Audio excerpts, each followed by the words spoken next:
난파선 방정환. 벌써 여러 해 전 일이었습니다. 쌀쌀한 바람 부는 섣달 어느 날 아침에 영국 리퍼불이라는 항구에서 큰 기선 한 척이 먼 길을 떠나 출범하였습니다. 그 기선에는 60명의 사공들과 손님 200명이 타고 있었는데 선장과 모든 일꾼은 거의 영국 사람이고 손님 중에는 이탈리아 사람이 몇 사람 있었습니다. 배는 지금 마루다라는 섬을 향하고 먼 길을 떠나는데 그날 천기가 괴상하여 하늘 모양이 꼭 무엇이 올 듯하였습니다. 기선 한편 끝쪽에 있는 3등객 중에 나이 12살 된 이탈리아 수년이 한 사람 있었습니다. 나이로 보아서는 몸과 키가 좀 작은 편이었으나 퍽 똑똑하고 영리하고 예쁘게 생긴 귀여운 소년이었습니다. 앞에 있는 큰 돛대 옆에 다만 홀로 밧줄 감아놓은 위에 걸터 앉아서 모서리가 다 해진 헌 가방에 한 손을 걸치고 있었습니다. 머리털은 어깨에까지 내려오고 다 낡은 웃옷을 어깨에 걸고 보기에도 구차한 집 아이 같은 그 소년. 가만히 혼자 앉아서 다른 손님들과 배 일꾼과 다른 조그만 배가 지나가는 것들을 물끄러미 보고 앉아있는 얼굴은 무슨 근심과 걱정이 많이 있는 것 같이 보여서 요새 집안에 무슨 불행한 일을 당한 것 같았습니다. 참으로 이 소년은 가련한 신세였습니다. 소년에게는 부모 양친이 모두 돌아가시고 안이 계셨습니다. 어머님은 벌써 예전에 돌아가시어 안이 계시고 다만 혼자 길러주신 아버님은 리퍼불에서 어느 곳 직공으로 다니셨는데 수일 전에 불행하게 이 소년 하나를 두고 마저 돌아가셨습니다. 그래서 부모도 형제도 없는 이 가련한 소년을 그곳에 있는 이탈리아 영사가 주선을 하여 소년의 고향인 파델모의 먼 친척 되는 아주머니께로 보내주게 된 것이었습니다. 객지에서 부친을 마저 잃고 어이없는 고아가 되어 먼 고향의 친하지도 못한 아주머님께 길 잃어가는 어린 소년의 가슴이 얼마나 애달프고 슬펐겠습니까? 험한 하늘, 사나운 물결을 박차면서 기선은 자꾸 달아납니다. 출범한 지 얼마 안 되어서 머리털 흰 이탈리아 사람 늙은 수부가 조그마한 한 소녀의 손목을 잡고 이쪽 소년의 앞으로 오더니 소년을 보고 마리오야, 좋은 길동무가 생겨서 인제 심심하지 않겠다 하고는 너 이 마리오하고 여기서 놀고 있거라. 소년에게도 이르고는 바쁜 듯이 돌아갔습니다. 소녀의 나이는 소년과 어상반하여 보이는 예쁜 애였습니다. 소녀도 소년이 앉은 옆의 밧줄 위에 앉아서 둘이 서로 물끄러미 보다가 어디로 가니? 하고 소년이 먼저 물어보았습니다. 마루다로 가서 거기서 또 나폴리로 간단다. 이렇게 소년은 대답하고 또 이어서 아버지와 어머니한테로 간단다. 지금 어머니, 아버지가 고대하고 계셔요. 소년은 그 말을 듣더니 고개를 숙이고 아무 말도 아니하였습니다. 한 분 계시던 아버님마저 잃고 홀로 되어서 남에게로 길 잃어가는 소년 마리오는 그 소리를 듣고 얼마나 부럽고 서러웠겠습니까? 가련한 소년 마리오는 고개를 숙이고 아무 말도 없었습니다. 조금 지난 후에 마리오는 주머니에서 빵을 꺼내어 그 소녀에게 같이 먹자고 권하였습니다. 소녀도 주머니에서 과자를 내어 놓으며 같이 먹자고 하였습니다. 소녀의 이름은 줄리에트라 하였습니다. 둘이는 퍽 정답게 이야기하면서 과자와 빵을 먹고 있었습니다. 야, 탈났다. 저 물결 보아라.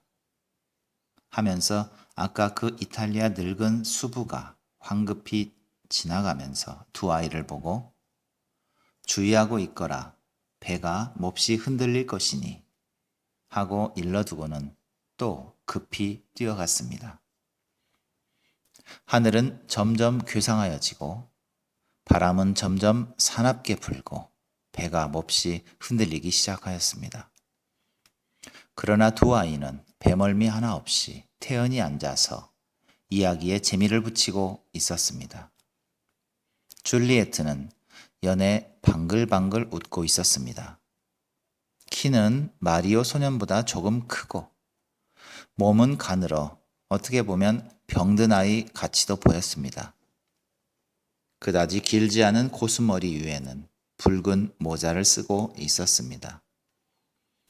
둘이서는 과자를 먹어가면서 서로 신세 이야기를 시작하였습니다. 마리오는 어머니, 아버지 안 계신 일, 지금 친하지도 않은 먼 일갓집으로 길리우러 가기는 하지만 그곳에서 반갑게 맞아줄는지 모르는 일들을 일일이 자세하게 이야기하였습니다. 소녀 줄리에트는 마리오의 애달픈 신세를 듣고 눈물이 눈에 귀어서 퍽 언짢아 했습니다. 줄리에트도 마찬가지로 그렇게 즐겁고 행복스러운 신세는 아니었습니다. 이탈리아에 있는 줄리에트의 생가에도 부모님은 계시지만 몹시 구차하였습니다. 그런데 줄리에트의 고모님 한 분이 영국 서울 런던에 사시는데 과부로 아드님도 따님도 없고 하여 친정집 줄리에트를 데려다 길렀습니다.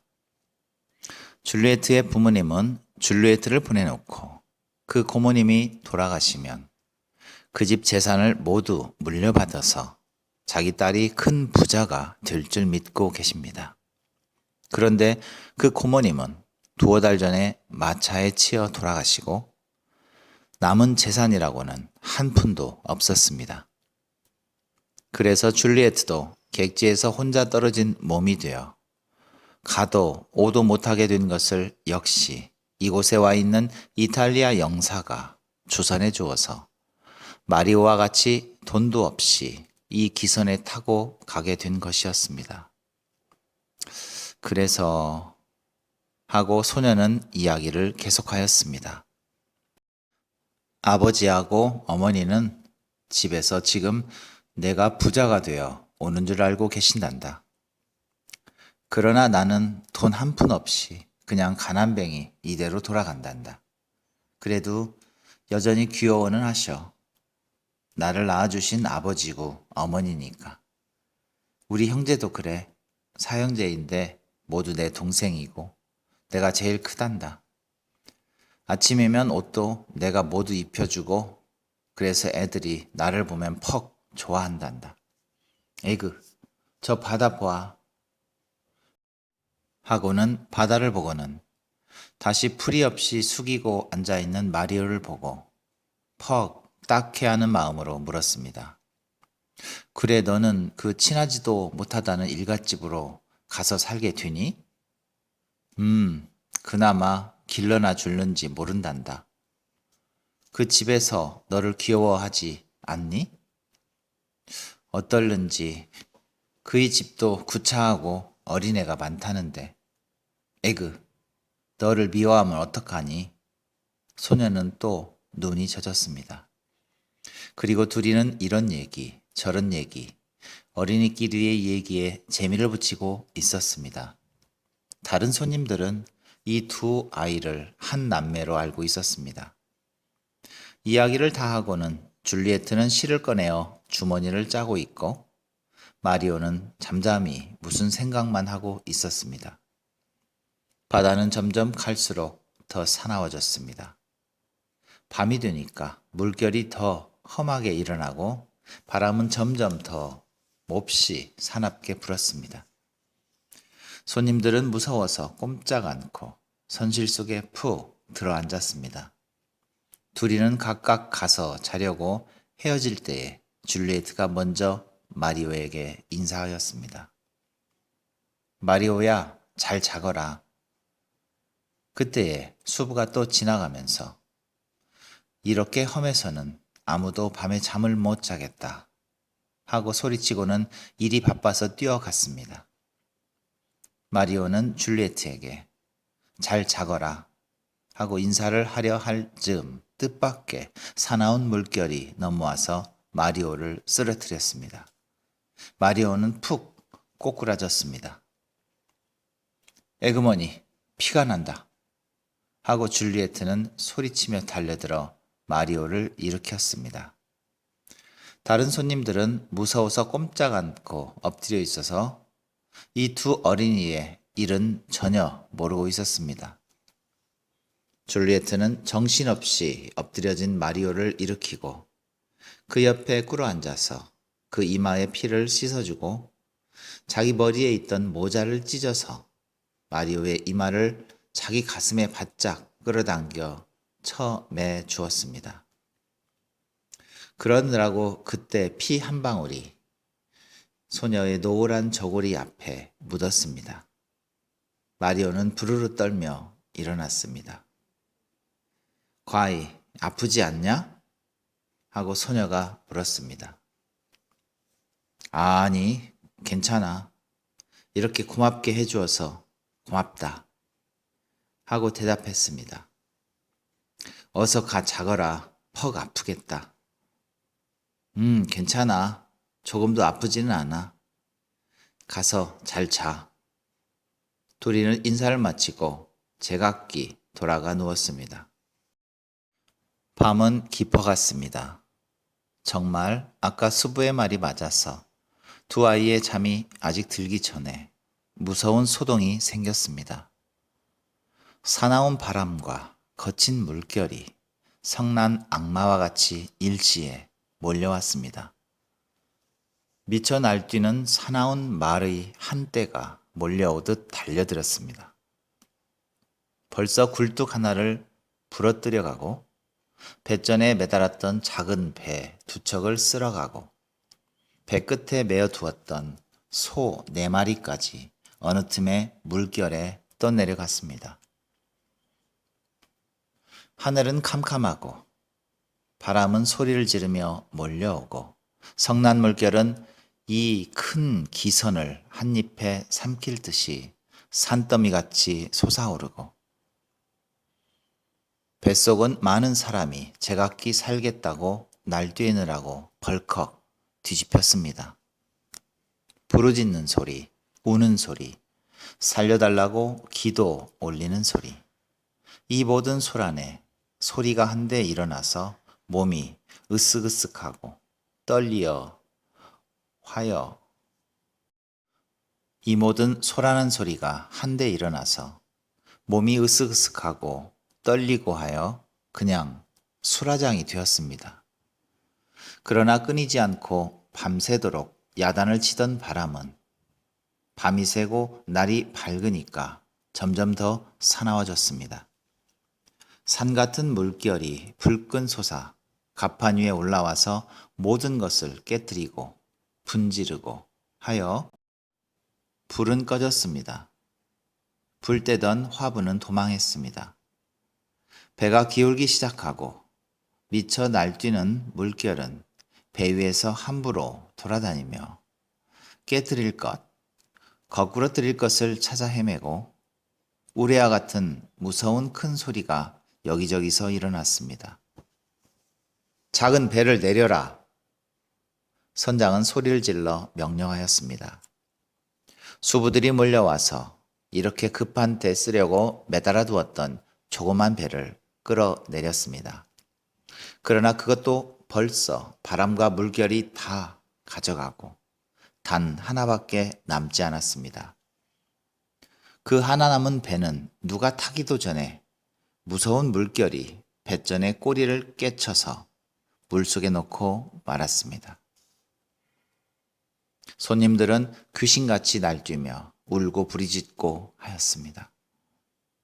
벌써 그 눈에는 부모도 없고 형제도 없고 제각기 제가 살려고 날뛰며 부르짖고 하여 마치 지옥과 같이 소란해졌습니다. 선장, 선장, 선장만 보면 살려달라고 부르짖었습니다. 선장은 아주 어떻게 할래도 할 수 없다는 비참한 소리로 냉정하게 말했습니다. 할 수 없습니다. 단념하십시오. 그 소리를 듣더니 한 여편네가 에그머니 소리를 지르며 쓰러졌습니다. 인제는 아주 절망되어 아무 소리도 못하고 늘어졌습니다. 공동묘지같이 무섭게 조용하게 되었습니다. 시간이 갈수록 바다는 점점 더 험해가고 기선은 흔들리면서 자꾸 기울어져 갑니다. 선장은 구조정을 내어 보았습니다. 수부 5사람이 탔습니다. 그러나 그것도 물에 잠겨버렸습니다. 타고 있던 수부 중에 이탈리아 늙은 수부와 또 한 사람하고 둘은 죽고 나머지 3사람은 간신히 기어 올라왔습니다. 그래서 이제는 수부들까지도 기운이 아주 빠져버렸습니다. 배는 점점 가라앉아서 선실 유리창 턱에까지 잠겼습니다. 아주 물에 잠겨버릴 이 기선 위에는 무서운 광경이 나타났습니다. 여편네들은 어린애를 폭 껴안고 울고 아는 사람은 아는 사람끼리 서로 껴안고 마지막 인사를 하였습니다. 성미 급한 이는 모두 스스로 물에 빠져 죽고 어떤 이는 자기 권총으로 자기 머리를 쏘아 죽는 이도 있습니다.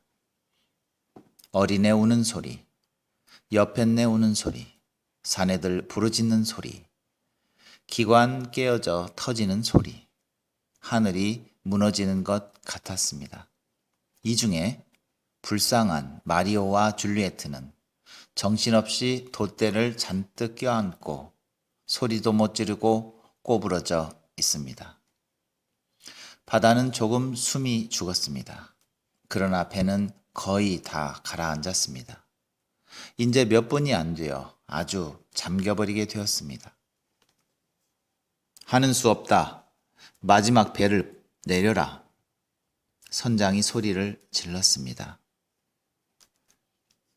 이 기선과 운명을 같이 할 최후의 배를 내렸습니다. 벌써 어느 틈에 17사람이 올라 가득 찼습니다. 나머지 사람은 이제는 그대로 죽는 수밖에 없었습니다. 선장은 팔짱을 끼고 우뚝 서서 죽음이 오기를 기다리고 있습니다. 선장, 어서 타십시오. 밑에서 부르짖었습니다. 그러나 아니, 나는 여기서 죽는다. 선장은 가만히 섰습니다. 타십시오. 어서 타십시오. 나는 이 배와 함께 죽는다. 고개를 좌우로 흔들고 엄연히 섰습니다. 배는 거의 다 잠기게 되었습니다. 모든 사람이 살아나려고 뱃가에 와서 떠들고 섰습니다. 작은 배는 17사람을 싣고 떠나려 할 즈음에 한 사람 더 탈 수 있다. 한 사람 하고 소리쳤습니다. 그러고 여자라야 된다. 여자 하나 내려오시오. 어서 하는 소리를 듣고 옆에 내 몇 사람이 오락 달려들었으나 내려뛸 용기가 없어서 그냥 주저앉았습니다. 아주 기절을 한 것이었습니다. 그럼 어린애 하나 내려보내우. 어린애. 소리를 치니까 그 소리를 듣고 이때까지 돛대를 쥐고 꼬부러져 있어서 꼼짝 못하던 줄리에트와 마리오가 이 죽음 속에서 살아나가고 싶은 욕심에 와락와락 뛰어가며 나를 살려주시오, 나를 살려주시오 하고 달려들었습니다. 배는 벌써 많이 가라앉아서 이제는 모두 그냥 물에 잠겨 죽게 되었습니다. 아이가 둘이나 달려드는 것을 보고 배가 꽉 찼으니 작은 애를 내려, 작은 애, 작은 애, 어서 어서 하고 소리를 질렀습니다. 둘이 제각기 살겠다고 하다가 그 소리를 듣고 줄리에트가 그만 낙심이 되어 두 팔이 축 늘어지고 얼굴이 파래졌습니다. 그리고 멀거니 서서 마리오를 보았습니다. 이제는 키 작은 소년 마리오가 살게 되었습니다. 그러나 그때 마리오의 눈에 멀거니 낭망하고 서 있는 줄리에트의 노란 저고리 앞에 묻어있는 붉은 피가 언뜻 띄었습니다. 아, 붉은 피. 가련한 소년의 어린 가슴에 하늘 같은 귀여운 생각이 번개같이 번쩍이었습니다. 줄리에트야, 내가 타거라. 떨리는 그러나 무섭게 힘있는 소리로 부르짖었습니다. 작은 애, 작은 애, 어서 어서. 이 배까지 뒤집히게 된다. 어서, 어서. 아래서는 자꾸 소리쳐 재촉을 합니다. 마리오는 다시 힘있는 소리로 이 애가 나보다 가볍습니다 하고 줄리에트더러 타라 하였습니다. 줄리에트는 아니, 내가 타라. 내가 나보다 어리다 하고는 굳이 듣지 않았습니다. 아래서는 자꾸 소리를 치며 그냥 떠나겠다고 합니다. 다시 마리오는 떨리는 목소리로 줄리에트야, 내가 타고 가거라. 나는 아버지도 어머니도 아니 계시고 어린 동생도 없다. 나를 기다려줄 사람도 없고 가서 만나야 할 사람도 없다. 너는 기다리시는 부모가 계시고 어린 동생이 있지? 내가 죽으면 너의 부모와 너의 동생들이 우죽 슬퍼하겠니? 내가 살아야 한다. 어서 타거라. 하고는 고개를 푹 숙였습니다. 그리고는 굵은 눈물이 발등에 펑펑 쏟아졌습니다. 마리오야 하고 줄리에트는 훌쩍훌쩍 느껴 울었습니다. 어서 어서 소리가 빗발치듯 났습니다. 마리오는 다시 어서 타거라. 가서 어머님, 아버님을 만나 뵈어라. 나는 죽어도 슬퍼할 사람도 없다. 내가 죽을 게니 내가 살아가거라 하였습니다. 그러나 줄리에트는 눈물이 비오듯 하면서도 마리오를 놓지 않았습니다.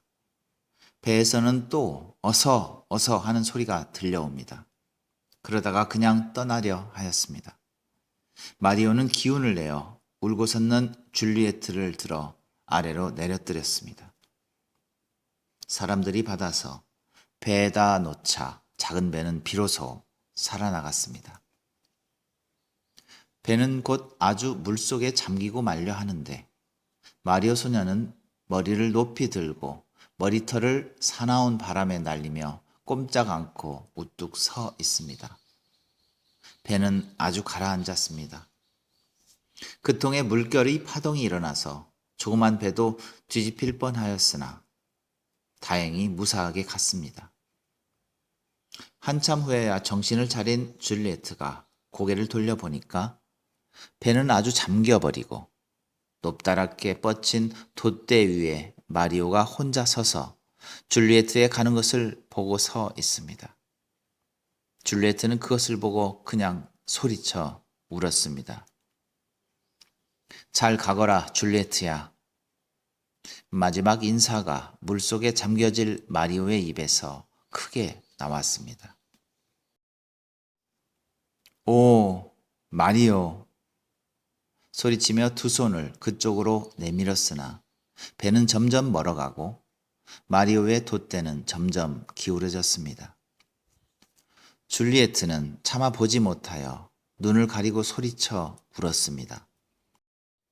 소리쳐 울던 줄리에트가 다시 한번 돌아다 본 때에는 그곳에는 아무것도 보이지 않았습니다.